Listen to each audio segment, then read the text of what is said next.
Welcome back, everybody. We have the WPL Suzuki Jimny up on the desk today. And it's time to start doing some upgrades to this thing. Nothing too crazy. I'm going to pull the body off of it, give it a paint job. Hopefully this dude will make a good driver figure. I think he's about the right scale. If not, I got boxes of action figures, so that's not a big thing. I got these hub extenders. I guess they slide over the old ones, and then you slide your wheels on there. And I think it said 5mm hub extenders, but nah, that looks more like a 10mm hub extender to me. Let me see. Yeah, that's exactly 10. No, heck, that's a 12mm. 12mm out, so that'd be 24mm wider. Huh. We'll see if we use those or not, but we have them. They're only a few dollars. I could have read it wrong as well. They might be 12mm. And then I've got wheels and tires. The wheels and tires that are on it, honestly, aren't that bad. I just wanted something more aggressive looking for this build. So I got these more cheap Amazon stuff. I didn't pay a whole lot for these either. I think they were right around 20-ish. I'll have to double check. But they come pre-glued, it looks like. Well, yeah, it looks like they've got, maybe those are bead locks. Yep, those are bead locks. I believe we just take this ring off here and then our bead lock's exposed. Nice. And let's see here. They're pretty much identical to the same size, but they've got a little bit more aggressive look to them, a little bit more aggressive tread pattern. As I said, the stock ones really weren't bad. I don't have too many complaints. It's just, it's fun to change stuff around. And I think these wheels will go better with my upcoming build I'm doing here. And let's move forward. So I've built a ton of MN models and WPL stuff in the past, and I was going through some of my parts bins, and I found this chassis. This chassis already had the metal drive shaft, so I'm going to use those. But more importantly, I think this is a 370 motor with a heat sink, which I can remove if I need to for clearance, and a metal gearbox. So we get a metal transmission and a bigger motor, because I think this guy here, we'll have a look. I think we got a smaller motor in this one. It's kind of, yep, I'm pretty sure. It's kind of hard to see from that cover, but I'll find out for sure when I pull all that loose. But from looking at it, get that lined up there, it looks like it will line up perfectly. We've got our two mounting bolts here and two mounting bolts here. So I should be able to get this in there, and that'll give us a lot more motor if it all works out right. I got to check and see. I'll hook it up to some power and see if it works first. It may not even work, I don't know, but at least we're getting the drive shafts off of it. And this body is not going to be it doesn't look like it's going to be too hard to pull off. Just some Phillips head screws. I'll paint the interior up a little bit or something while I'm in there. And we'll just kind of give it an overall facelift. So this was surprisingly more difficult than I thought it would be to disassemble. You have to get all of the little chassis screws off of the bottom of the body. Which, talking about the body, look at that. That is just magnificent. The interior is insane on this thing. Absolutely wonderful. And then, when you get past that point, the body's attached to the interior.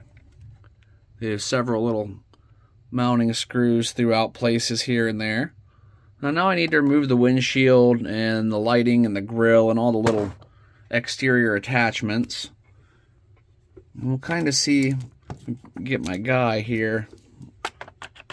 What are we looking like? We'll have to maybe do some modifying to get some stuff in here. Oh, I don't think he's not gonna look too bad. I may find somebody just a little bit taller though. That way I've got more of that steering wheel reach. But then again, I still might have to extend the steering wheel out, which I'll just put some spacers and bring it forward. Won't be a big deal.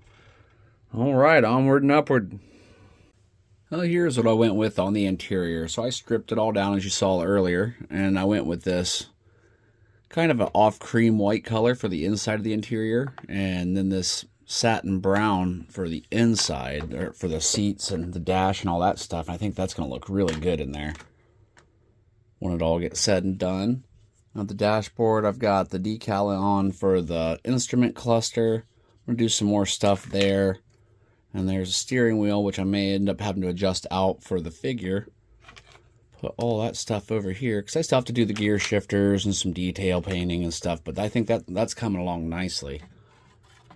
But this took me about 2 hours of just cutting out the tape pattern for the zebra stripes, and then, you know, the painting, drawing process, and then about another hour of removing it all, because you have to be so careful.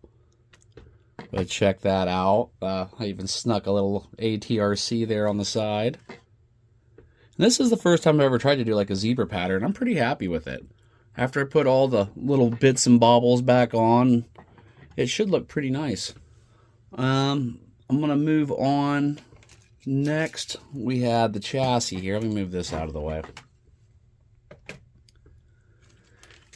And I was going to put our new wheels with these adapters, but the screws they provide work fine on the stock wheels. If I was to use the stock wheel, it would be just fine because of the depth of the hub.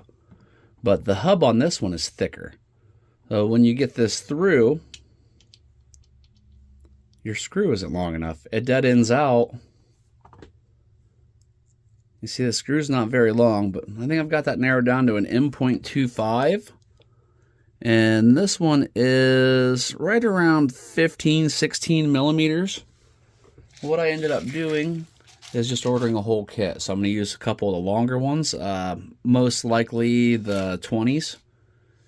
And that should be enough to get through and get those wheels on, because when you get them on,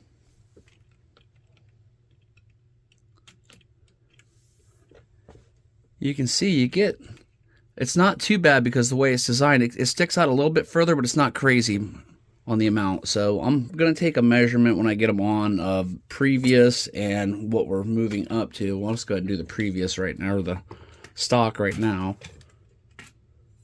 Let's move over to metric. I like metric system better.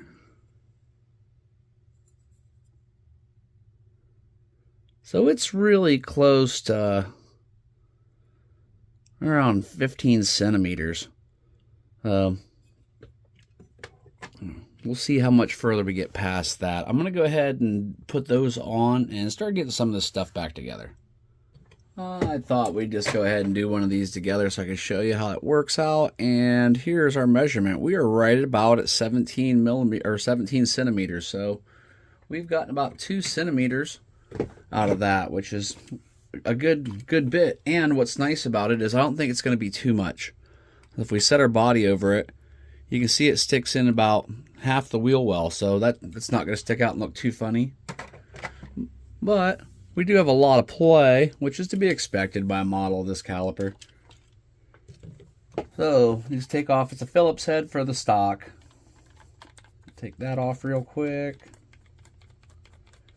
And I ordered this 740 piece set. I go through a lot of these screw sets. I order, well, there's a M3, I got an M2 sitting over here.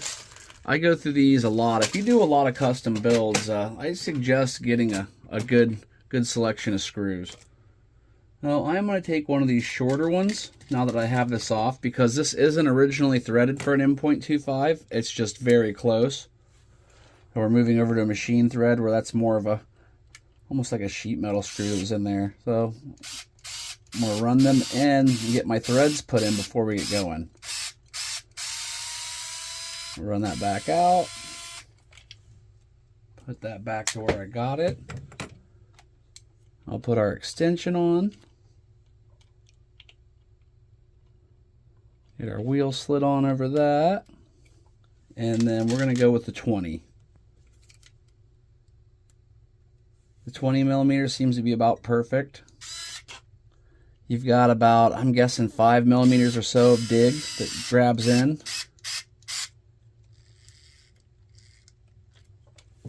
And there we go. That is how you install them. I'm going to go ahead and leave a link to this, because if you end up doing these wheels in those spacers, you're going to end up needing to get some 20s.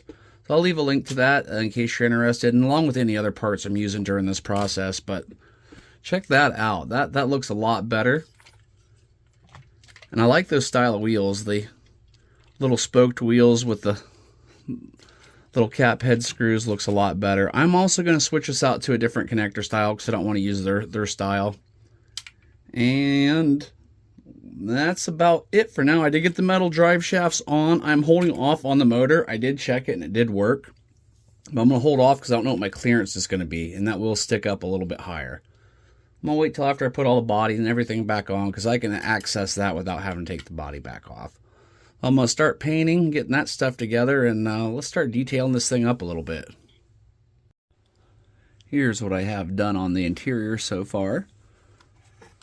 It all bolted back together. Got a driver in there. And if you can see down in there, his feet are on the gas and the clutch. Well, what I did with this figure is I broke his legs off completely. And I glued them down in the seats into the pedals first, and then glued his body on top of it to give him more of a natural seating position in there. And then I took a little piece of fuel hose and a screw and extended this out so it would actually go up and meet in his hands. You know, we're Americans, so I got my pistol down in there. And I'm going to find a few more bits and bobbles to glue in there to give it a little bit more flair in the interior. And I'm going to cut these windows out. I like cutting the windows out on mine. It just seems like you can see inside the vehicle better, and if I need to reach in there and move something around, I can do that with the windows out a lot easier. I painted, got a little bit of silver on the grill in the middle, and I did the headlight bezels on the inside silver. And start bolting some stuff back together. We've got quite a bit of stuff back together. Grills and emblems, windows, except for this windshield. So we've already gone this far, so I might as well go all the way, right? I take tape and tape off both sides, and I'll take one of the windshield wipers, and I'll just kind of go around and put dots, and then after I work it through its whole pattern, then I'll just connect the dots. Now I'll take my razor knife and cut this pattern out,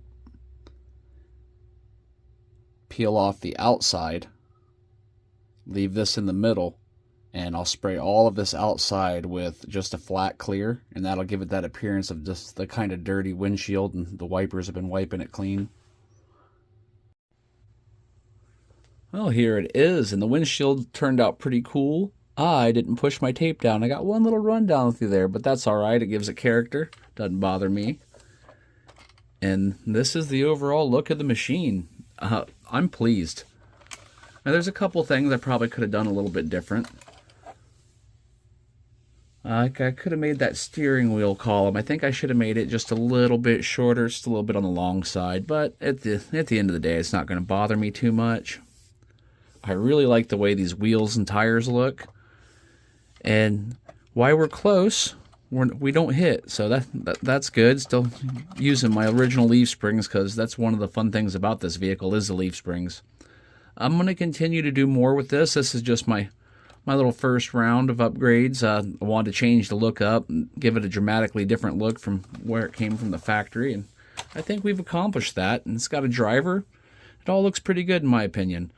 Well, thanks for watching. I'll leave links for all of this stuff. And very shortly, join me on the first drive video. I'm going to leave the motor and transmission out for now, the new one I've got. I'm going to run it the way it is and see how it does. I actually want to get a couple more of these WPLs, not necessarily the Suzuki model, but some of the other ones they have, just because of the cheap fun I'm having with this one. I believe it'll also be good as a job site truck for my construction stuff. If I get the little Toyota truck, I can do some beat up body panels and a ladder rack and whatnot. But very soon we'll get this thing out and run it. The weather's looking better than it has in a while. So stay tuned. Thanks for watching, and I hope to see you there. Later.